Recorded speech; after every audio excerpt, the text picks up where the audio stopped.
What's going on, everyone? Greg Helbeck here, coming to you for the final mini-series episode of kind of the benefits and drawbacks of going virtual. So if you've missed the first few videos, recently I've been talking about, some good things about being a virtual investor, some bad things about being a virtual investor, and want to kind of lay out a little bit of a blueprint for everyone. So if you're considering going virtual, hopefully this can help. So just before I begin today's video, if you don't know what virtual is, it's just basically when you buy and sell property or buy and rent property in a market that you don't live in physically. So you're investing in other markets. So let's say you live in Nevada and you buy and sell real estate in Florida, right? You're doing all your transactions basically over the phone, over the computer, and you have other people in those markets who are hopefully helping you. So today I want to talk about I would say, a drawback of being a virtual investor, and this is something that I'm personally going through right now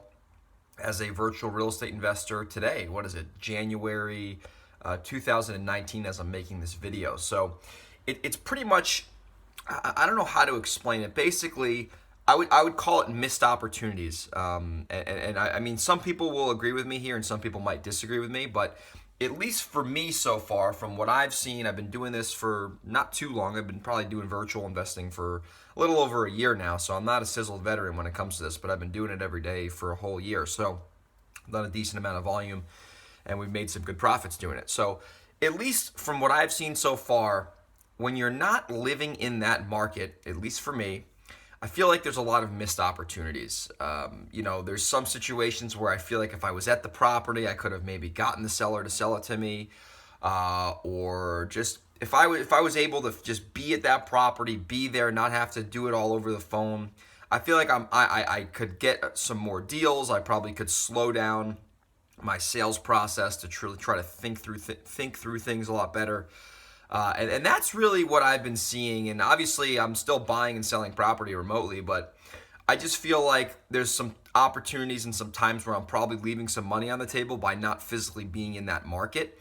Also, it's another drawback that I've seen so far is just I can't go that deep in some markets because I'm kind of scattered into like two different markets. I'm investing in a major market in Texas, and I'm investing in a market in New York where I'm from. So I just feel like because I'm in two markets, like I'm kind of maybe not going as deep as I should be going in New York where I'm really from.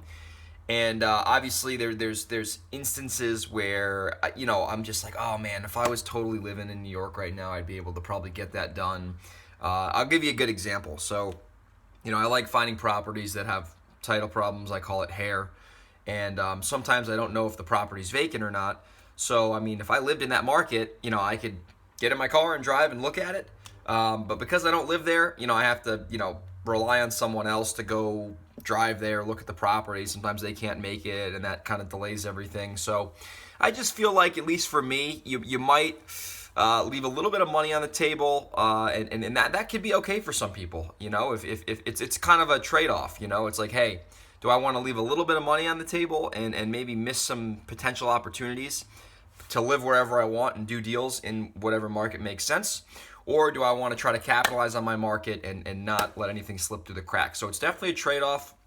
Just want to kind of give you guys the yin and the yang about this. So that's today's tip. Hope you guys got some value from it, and I'll talk to you guys on the next video.